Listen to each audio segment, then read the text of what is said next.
Hi, I'm Maris. And I'm Netcha. And this is M&N. Hi. Today we're going to talk about The Magnificent Seven. So we recently went to go see it, maybe the other night, and it was right before it got released, so it was pretty nice to be able to go see it before there was a huge crowd. Or hearing any spoilers. But then again, this is actually the 2016 release, not the older one. And this is actually a spin-off to the older version. And you can't really compare the two, they're kind of different, but it's best you go see it as a movie of its own. And just a little background, Magnificent Seven overall was based off of a book written called The Seven Samurai. So there's actually an anime for it. You should watch it, it's okay. But this country spin-off was actually pretty good too. And just FYI, I actually didn't see the original version, nor did I know about the samurai.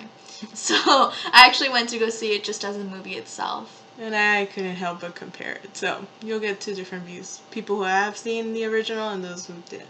And just wanted to go see a movie. She was desperate. The plot of the movie overall is about, based on imdb.org, by the way, it says it's about 7 gunmen in the Old West gradually come together to help a poor village against savage thieves. In a nutshell, that's pretty true. And it's the same for the original, in case you were wondering. Except it's a little different in that it's more based on a village full of, I want to say Mexicans, although they seem very Native American. And here's just a normal Caucasian-filled village. A village town. Just starting up, like, in the West kind of thing. Yeah. And of course you have your actors, Denzel Washington, which I'm a huge Denzel Washington fan, and Chris Pratt. That's the main reason I wanted to go see the movie. And I saw it in the trailer and I was like, oh, I want to see this movie because these two will be amazing together. And then it was actually our dad who told me, hey, did you know there's an original one? You should watch it. So I watched it before I watched the new one. I didn't. And I have to say, in my opinion, they actually kind of ruined the movie for me. Because I felt that they were, I think, too much. Like, you were just like, there's Denzel Washington, and you can't help see Training Day and all his movies. So he was very distracting, so was Chris. He was just being Chris. He's funny, he's like, big personality. All you want to do was just like, what is he going to do next? What is he going to say next? It's going to be hilarious. And it was. But it took away from an actually really good movie and redone movie. What did you think? How did you think they did? I actually liked it. I like the cast a lot. They did a really good job. I like that there was a lot of different ethnicities among the group itself. Everybody had a different personality, and it kind of worked with each other, even though they were so completely different. I like the humor. I love Chris Pratt. I've seen a few movies with Denzel Washington. I think Training Day was one of them. So I didn't actually have him in a very high standard except for Chris Pratt. So Denzel Washington, I feel like, did a good job. Everybody actually put in a really good effort as far as acting is concerned. Even do you have the girl's name? Yeah, her name is Haley Barnett or Bennett. She was Emma Cullen. Haley Bennett. Bennett, probably. I actually liked her. I actually liked her character. She was pretty strong. But overall, I liked the cast. I liked how they incorporated their characters. Each one had a different, thing they had to say and wanted to do and be a part of. And I liked it. I don't know. I really liked mostly the supporting cast. The other 7, or 5. 5. The other 5 were really good. And I agree with you. It was a lot of minorities in there, so I was happy about that. Because in the original, I know you didn't see it, they're all Caucasian. So, but they all have similar traits to the old one. Like, there was someone who was an expert in knives, and at least compared to the old one, we actually got to see him use the knives. Unlike the original, he didn't really use it. he pulled it out and then he died. So it was like, okay. And but a lot of good supporting actors. We had Ethan Hawke. He played Goodnight. He had like post-traumatic stress kind of character. He did a good job with that. There was Vincent D'Onofrio. He played. Okay. Yeah. He played Jack Horn. He was very funny. He was really good with the axe. He was fun to watch, and he had like this funny voice To begin. He's like, they hit me with the knife, and you saw it. But he's actually really cool and really like scary because he's so good at what he does. Yeah, he's intense. There's Young. Oh, he actually, Vincent D'Onofrio actually worked with Chris Pratt in Jurassic World. So he did a good job there as the villain. So yeah, I want to go see that one. Vincent, oh no, Young was Billy Rocks. He's the one who's good with the knife, and he did really good. I thought he was really good at it. Yeah. Manuel Garcia Rulfo, he played Vasquez. He just played the Mexican in the movie. I liked it. He did really well. He's good with the guns. He's a wanted man. He did a good job. I thought he held his own, and it was funny between him and Chris Pratt's character, who Chris Pratt plays like a gambler and a complete rebel. A hustler.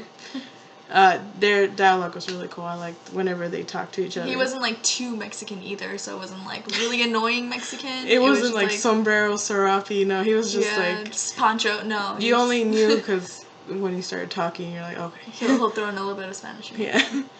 There was Marion Sensmere. I'm butchering these names. They were not good names. He's Red Harvest. He's a Native American. He was interesting. He was really good with the bow and arrow.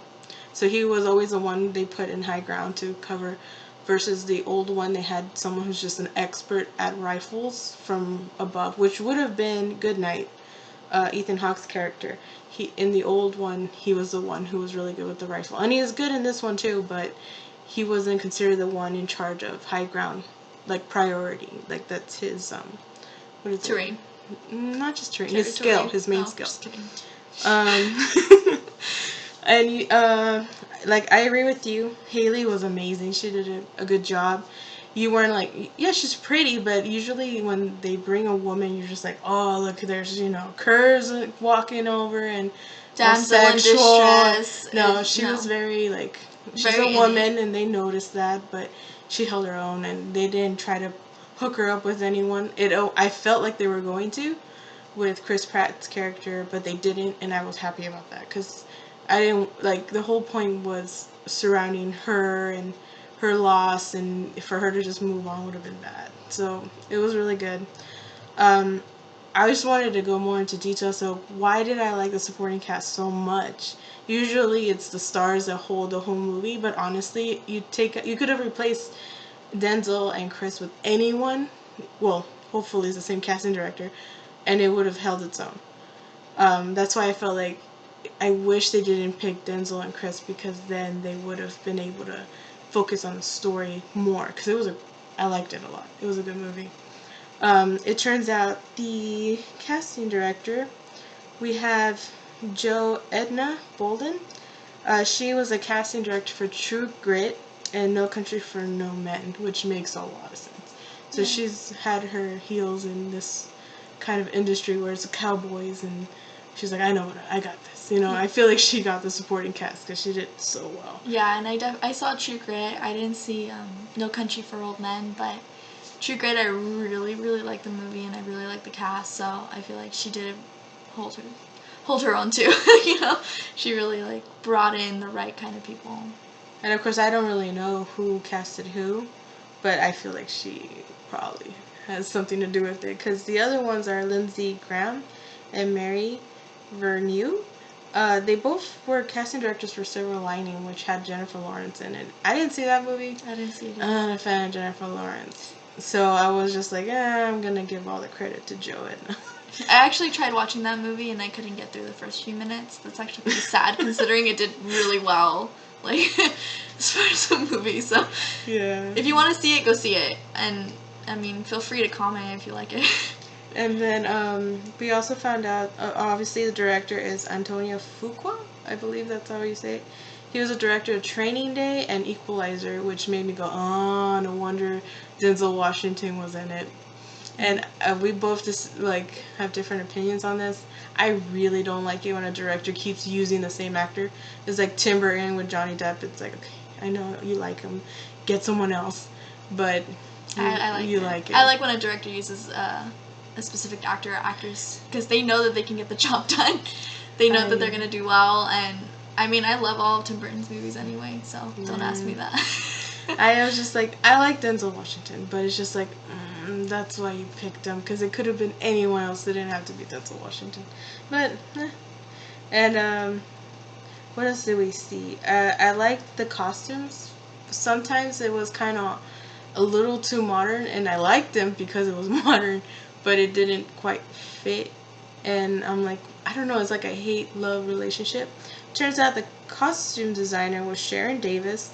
She actually did the costume design for Django Unchained, The Help, and The Pursuit of Happiness. Huh? Yeah, so you can say like, oh, that's why. You see the progression.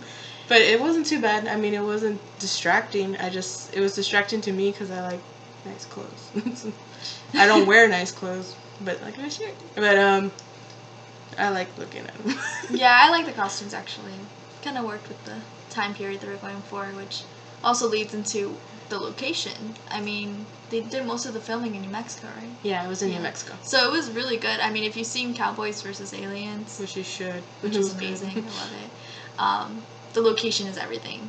And I love where they were set. I love that you can actually feel like, well, I don't know about you, but I can actually feel like the heat, the cold, and you can actually be in the moment like you were actually moving out west during that time period when everything was just starting up. Yeah, I love the white shots of the backgrounds. New Mexico was nice, but you can tell it's hot as heck over there. Yeah, they because zoom in. Everyone's shiny and poor makeup Like crew's I am. nonstop dab because oh man, it looked hot. And I saw like the behind the scenes kind of video earlier today, and Chris Pratt being a goof, he's like, oh yeah, we're here, and it's like 142. He's like, it's really hot. And I'm like, yeah, you could tell in the movie. But it kind of adds that feel to it, so props to them. Seriously. What I didn't like so much is that, in the set, like, you can tell that they made the set themselves, and I didn't quite like that because it looked new, and I'm like, I feel like if you're in the desert, there's gonna be dirt on it. It's not gonna be that clean. But at the same time, like, yeah, they had to build it because they destroyed that town. They're like, yay, we won! But the blazes destroyed. Everything exploded, and it was awesome. But it's just like, oh, okay, I'll forgive them. Yeah. I wasn't paying attention to that. I was just focusing on the actors at that point. I'm just like, oh, stand up. Yeah.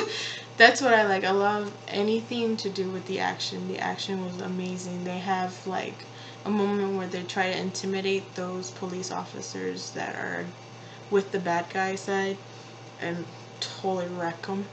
And it's such a good fighting scene. Yeah, it's like not too much, but it's not like minimal either. It's just enough for you to feel like you're in the moment. Just like, what is gonna happen right now? And you like how you can see the specialties for each 7, one of each 7. Like, you got to see all of them use their skills, and you're like, okay, they might be able to pull this off. Yeah. And then comes the last main event where they have to go against the bad guy's army, and it's an army. They have so many soldiers. I was like, they're gonna lose. Yeah, they come up everywhere, and you're just like, oh my god, they're not gonna make it. They're not gonna do this. But they have like a kind of, I want to say like an Avengers moment where they're like feeding off each other and helping each other get having through each other's backs. They don't even have to tell each other, hey, come over here. Get hey, you shoot from up here. They just know what to do because they're magnificent. No, it's because they're that good at what they do. And I thought that was really cool. I like their back and forths. I thought that was so funny, but their conversations were way too casual for me. It was the kind of conversation you would have now versus in that time period they were aiming for. So that was off. And it kind of made sense because the screenplay writers, they did things like The Equalizer and The Expendables. And to me, I was like, okay, no wonder. They're really good at doing, the little quiffs, but, like, I didn't like it. It didn't match, but the story itself held pretty well. So I thought that was good. I actually like the casual conversation. I mean, yeah, it wouldn't have worked for what they were going for at the time period, like, kind of like the jokes that they were making, you'd make them now instead of then, because it was probably, like, different back then. Like, I want to say it was just starting up, so I don't know if it would have worked. I liked it. It made me laugh a lot. It was funny. It was pretty funny. I liked it. The story, though, kind of... I felt like it was too much. Okay. Like, I feel like they were going down two paths, like, parallel to each other, and it's just like it should have been just one. Just one path. Because you have the original story with Haley, and then you have another story, and you just, like... It's not necessary, at least in my opinion. In the original story, it is kind of off. Like, in the original Magnificent Seven, it was kind of not clear. Like, they kind of just got together for the sake of doing it. The Denzel Washington's character in the old one was just like, hey, you know, this village needs help. Are you down? And then they'll be like, okay. And then another guy, are you down? And the other guy's like, nah, well, there's gold. Okay. And then they'll go. And you never know why they go, really. It's like, you're putting your life on the line for this village. Why? And you kind of like, oh, well, maybe it's this, and maybe it's that. But it's not really clear. And honestly, I didn't really need it to be clear. But in this 2016 release, it's like, it's pretty clear. They're doing it because, you know, well, you'll see. But they all have their reasons. And the weird thing is that Denzel Washington does have a secret vendetta for why he's doing it, and it's kind of weird to me, and I didn't like it. I would have preferred that he's just doing it because he's a cool guy and he's a peace officer. I would have bought it, unlike the original, but I would have bought it in this one, and in this one he had a reason all of a sudden. Like, it wasn't like a surprising, no, it was just like, why? And it just throws things off a little bit. I don't know. I thought that's what I was trying to, and I felt like, blame without telling them, but I don't know if, I want to say it was like Denzel Washington's influence. I can't say if it was or not, but it felt like he's like, man, I need a reason. Let's just throw it in there. And then, you know, since they work together, Antonio and him work together, probably like, you know what you're doing. Okay, go for it. But I thought it was a good movie overall. Good Western movie that we haven't had in a while. So if you like Westerns, go watch it. Yeah. I had the cons. I don't know. Who wouldn't want to watch this movie? Well, I guess if you don't like Westerns. If you don't like, well, yeah, if you don't like Westerns, if you don't like, let me see. I think it's just that, because it's a good movie. And overall, I mean, like I said, I movie. didn't see the old version, so I really liked it. Do you need to see the old version? Not really. But if you did, you'd like it because they kind of throw in, like, what is it? Lines from the old version, which was kind of nice. I liked it. They threw them in there, and if you've seen the original, you're gonna want to wait for them. You'll be like, that's from the original. That's what I did. She was just like, what? I was just like, oh, what's gonna happen next? Oh my god, I'm freezing. I was like moving on. But it was good. It's I don't like towards the end, like how they actually pull it off and win. Yeah, I feel like it was just like, oh, and then it's over. And it was just so, like, hard to believe, and it kind of fell flat towards the end. But the fighting scenes is worth it. The funniness, it's worth it. And if you like Westerns, definitely go see it. If you like Chris Pratt, definitely go see it. I feel like Denzel too. And Denzel, yeah. But it was just like, there's really nothing else very good out there right now. So might as well go watch it too. If you want to go see a movie, just like, oh, let's just go watch a movie, like I do with my sister. I was like, hey, let's go watch a movie. I want to get out of the house. Watch it. It's a good movie. You'll be pleasantly surprised with it as a movie on its own. It's really good. Yeah, so for me, on a scale of 1 to 10, 10 being like, oh my god, like drop everything and go see it, I would say it's about a 7. It's a good movie to watch. It was lacking in a couple of areas, but overall, you walk away enjoying what you saw. I give it a magnificent 7. I was afraid, I just might as well do it, but I give it a 7 too. It's an average, good Western. I don't know. As a reboot of the original, it's really good too.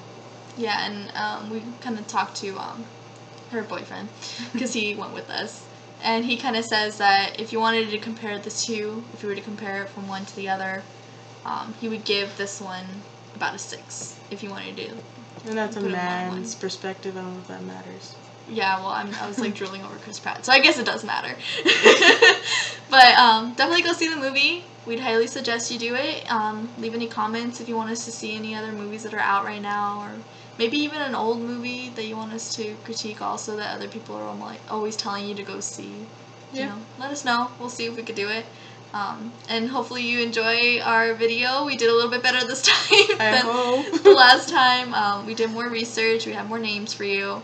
So definitely go see it, and we hope you enjoy it. Bye.